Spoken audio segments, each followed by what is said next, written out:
Olá! Sabe aquela dor de cabeça de ter um carro que parece beber mais óleo do que combustível? Pois é, hoje a gente vai pegar esse problema bem comum e transformar numa ferramenta incrível para aprender a tomar decisões difíceis.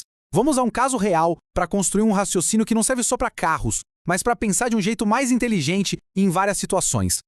Tudo começa aqui, com este número, 1 litro de óleo a cada 888 quilômetros. Isso aqui não é só um dado, não. É a pista principal do nosso caso. O sintoma que acende o alerta e mostra que o motor tem um problema sério. E esse sintoma já nos joga direto no coração do dilema, né? O que fazer? Desembolsar uma grana preta, tipo 12 mil reais de uma vez só para resolver isso de vez? Ou ir gastando aos pouquinhos, sabe? Completando o óleo, gerenciando o problema. É aquela pergunta clássica. Um baque grande no bolso agora ou vários pequenos cortes ao longo do tempo? Então, vamos conhecer o nosso paciente. É um Toyota Corolla, um carro super bem cuidado, mas que já passou dos 200 mil quilômetros rodados. Famoso pela confiabilidade, mas que agora está com esse problema crônico de consumo de óleo.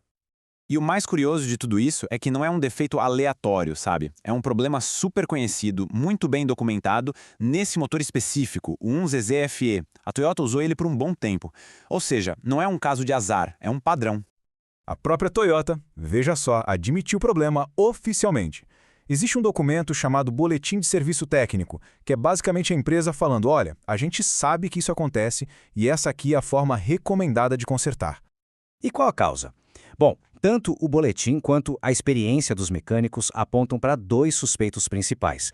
Em mais ou menos 65% dos casos, a culpa é dos retentores de válvula. É uma peça mais simples, mais barata de trocar. Agora, nos outros 35%, o buraco é mais embaixo. O problema está nos anéis de pistão e aí precisa abrir o motor todo. Certo? Já entendemos o problema, já sabemos as causas prováveis. Agora vem a parte que mais dói no bolso, o confronto financeiro. Vamos colocar as duas saídas mais óbvias, uma do lado da outra. A solução cara e definitiva versus a solução barata e contínua. De um lado, a gente tem o que podemos chamar de a grande reforma. É um investimento pesado, de uma vez só, para zerrar o problema. Do outro, o jogo longo. São despesas pequenas, constantes, mês após mês. A escolha se resume a isso. Um desembolso gigante agora, ou vários pequenos gastos que nunca terminam. Olha só essa tabela. Ela coloca os custos na ponta do lápis numa projeção de 8 anos. É impressionante. De um lado, cenário retificar agora. Custo 12 mil reais. Ponto. Do outro lado, gerenciar o consumo. O gasto com óleo extra nesse mesmo período fica ali um pouco mais de 3 mil reais. A diferença é absurda, né? E aqui está o número que resume tudo se a gente pensar só com o bolso. A economia, ao longo de 8 anos, se a escolha for só ir completando o óleo, é de R$ 8.800. É uma grana considerada, dá para fazer uma boa viagem ou até ajudar na entrada de um outro carro. Mas se a decisão fosse só sobre dinheiro, a resposta seria óbvia, né? O problema é que existe um custo que não aparece na planilha, que é a pegada ambiental. Vamos ver como cada escolha impacta o planeta. Esse slide aqui mostra um outro lado da história. Gerenciar o consumo significa, literalmente, queimar óleo junto com a gasolina. Isso libera mais CO2, mais poluentes que afetam a qualidade do ar que a gente respira, sem falar no lixo plástico das embalagens de óleo. Já a retífica tem um impacto inicial, claro, na fabricação das peças, mas depois o carro volta a poluir bem menos. E este gráfico aqui não deixa nenhuma dúvida. Ao longo de 8 anos, a opção de só gerenciar o problema emite quase 500 kg de CO2. A retífica, mesmo com seu impacto inicial, gera menos da metade disso, só 200 quilos. A diferença é muito grande. Então, do ponto de vista ambiental, a conclusão é surpreendente.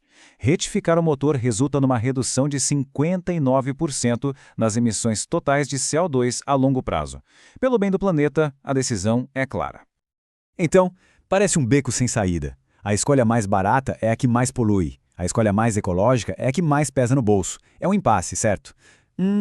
Mas e se existir um terceiro caminho? É aqui que a análise fica realmente interessante. Porque a melhor estratégia muitas vezes não é escolher entre A ou B, é encontrar um jeito de conseguir mais informação antes de se comprometer com um gasto enorme. E esse terceiro caminho é uma estratégia em etapas muito mais inteligente. Primeiro, um teste de baixo custo. Por uns R$ 1.200, troca-se apenas os retentores de válvula, que a gente já viu que são a causa mais provável. Segundo, avaliar. Roda com o carro por uns meses e mede o consumo para ver o resultado. E terceiro, só então se toma a decisão final. Mas agora, com base em dados reais e não em suposições. A interpretação do teste é bem direta. Se o consumo de óleo cair mais de 40%, ótimo. Problema resolvido com baixo custo. Agora, se a redução for pequena, tipo menos de 20%, aí fica claro que o problema são os anéis, e a retífica completa vira uma opção mais concreta.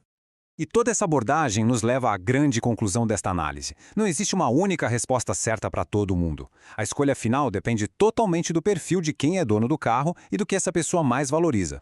E essa é a grande lição. O objetivo de uma boa análise não é dar a resposta pronta, mas sim dar as ferramentas para que cada um encontre a sua própria resposta. E essa matriz de decisão mostra isso perfeitamente. Pensa comigo, para quem planeja vender o carro em 1 ou 2 anos, não faz sentido gastar 12 mil. Agora, para alguém com uma forte consciência ambiental, ou que viaja muito e precisa de segurança máxima, a retífica imediata pode ser a melhor escolha. E isso nos deixa com uma pergunta que vai muito além de carros. Diante de um problema complexo, qualquer um, o que a gente realmente busca? A resposta certa e única ou uma estrutura de pensamento, um framework, para encontrar a nossa melhor resposta? Fica aí a reflexão.